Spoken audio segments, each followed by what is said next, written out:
48 BFJ. What up, bro? So I got some new gyro disc 2-piece floating rotors for the Evo 9. Let's go ahead and throw them on.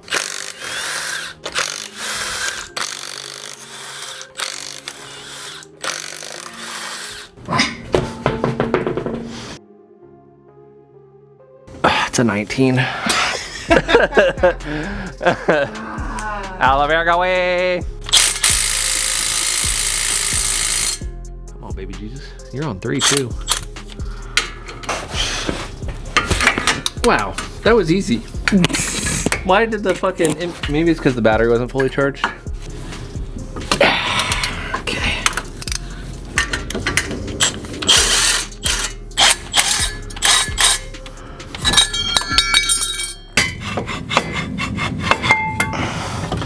Yeah, so these are from Super Lap Battle in 2022. And yeah, I only did like 4 hot laps. These are WinMax W7s, I'm pretty sure. So they're pretty damn aggressive. But now, I get to use this thing. Oh, I'll get there. On the bumper, that's not bad. So this one's not as bad, but if you go look at the right side, all the slots on the right side are practically gone, and you can see there's a good bit of stress cracks and stuff. All of you know I'm a nerd and I like to weigh stuff, so I'm actually going to see what the weight difference is between these DBA 5000 fixed rotors and the gyro disc 2-piece floating rotors. So I actually think these will come in lighter since they're worn and have less material. All right, so about 17.45 pounds. Oh, beautiful. 17.9 pounds, so 0.4 pounds heavier. It's honestly not bad since these are actually brand new.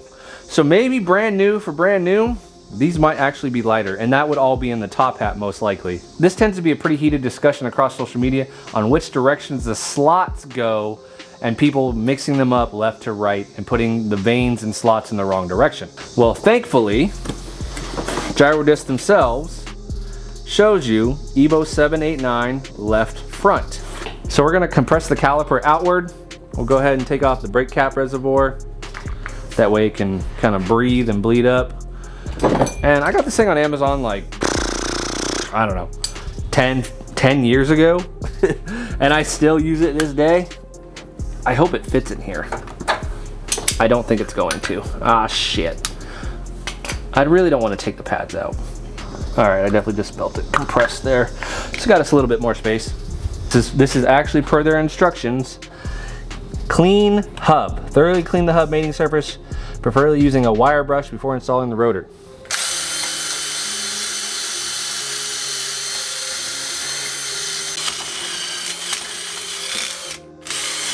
Now, I'm not going to use anti-seize or anything. I live in Texas.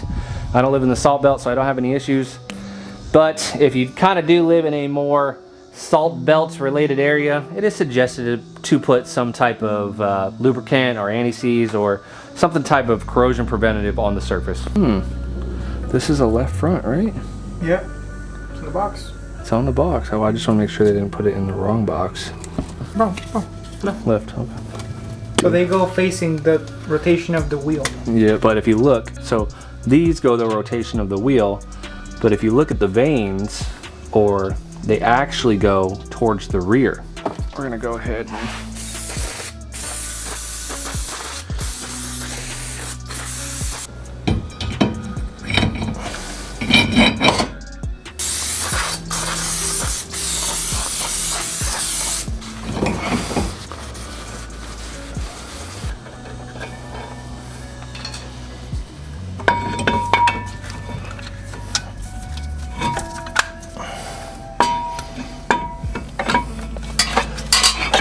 beautiful. Like butter.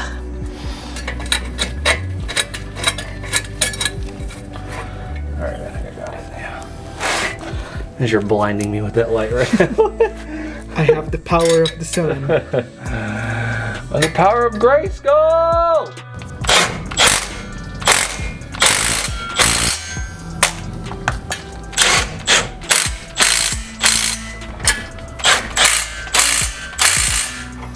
Do it. Okay. Front torque spec, 80 foot-pounds, plus or minus 7 foot-pound. We'll go ahead and just do an even 86.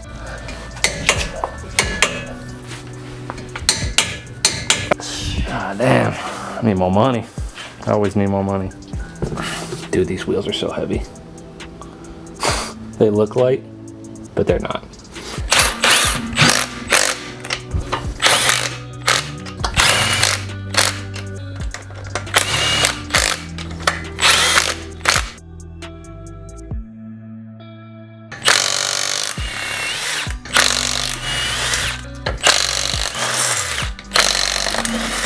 Here's a better example. And you can see they're like, most of them are practically gone. You can barely see them, so you know that this is worn past its limit. But why though? Shouldn't they both be the same? I may have done some questionable things with these rotors. I bought the rotors used. Oh God. And I took them to a buddy who worked at an automotive shop, and I had him turn them down a little bit because they were pretty wavy. I bought them used with the top hats and everything. I just needed some fucking rotors to make it through like pretty much 1 or 2 events. So yes, he could have maybe cut a little more off of one side than the other, and maybe that's why this side's a little bit more worn. Potentially. Potentially.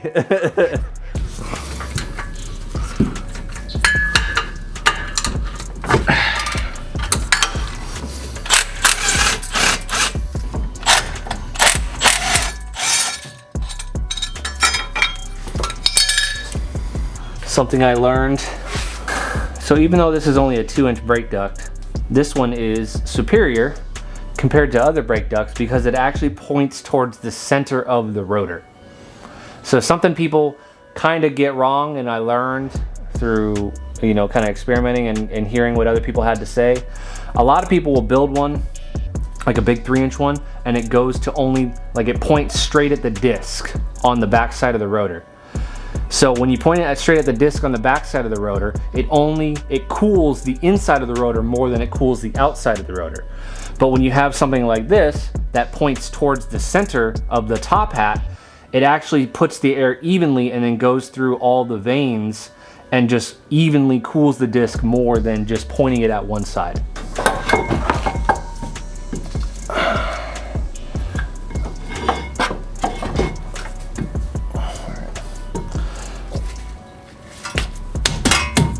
Oh. Uh-oh. She tight. It's the rust. Maybe, No bueno. maybe I lied. Ooh. Just burning some anti-seize on that. Maybe I do. 48 BMJ.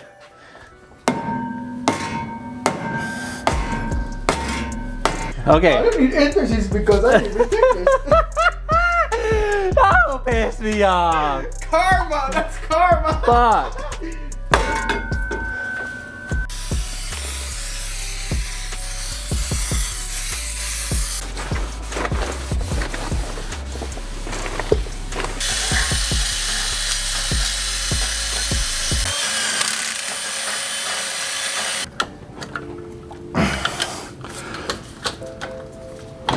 I also have titanium shims in here from Russia.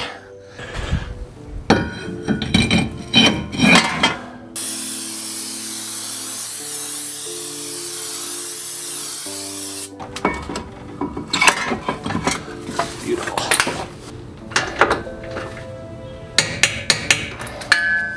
Extremely vital tool for any automotive shop is a tap and die set, because things don't always go perfectly. Let's go ahead, make more people happy, make David's dad happy. A little bit of WD. A little bit of WD on her. Put some Diddy on that. Some Diddy oil. I never told you, Bailey. What's that? The welding on the K20 didn't work. That sucks. Yeah. I got told it wouldn't work because we weren't able to actually, when you weld a crack, you got to get to the bottom of the crack and you got to stop drill the back of it. Otherwise it will continue to spread. But your crack went towards the inside of the block. Yeah.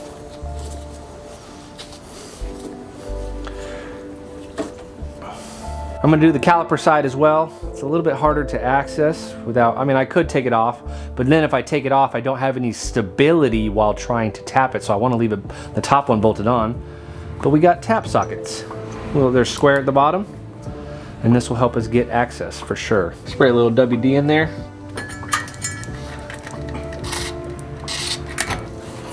Man, see, we didn't have to remove it. We got good access.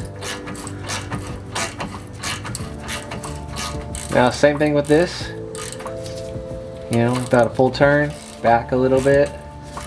Once you kind of start to feel it bind up a little bit.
That's only on gate, boys. That's like 14 psi.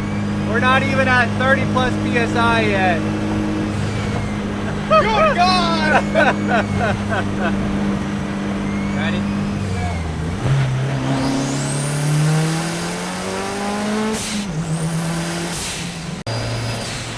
Now we can turn around.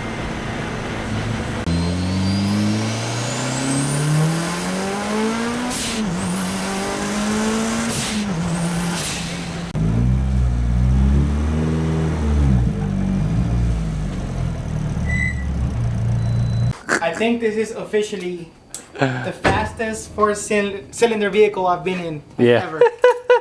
Just wait. It's there. It's getting there. It ain't there yet. This fucking car's an animal. She just fucking eats. Did you feel the torque steer? Yes, it's crazy. I'm also on like poo-poo tires right now. Yeah. Okay, new two-piece rotors are on. Braking's good. I still need to do a proper break-in procedure on them with different like variations of coming to stops and stuff. I'll handle that a different day. And as always, stay boosted. Peace out.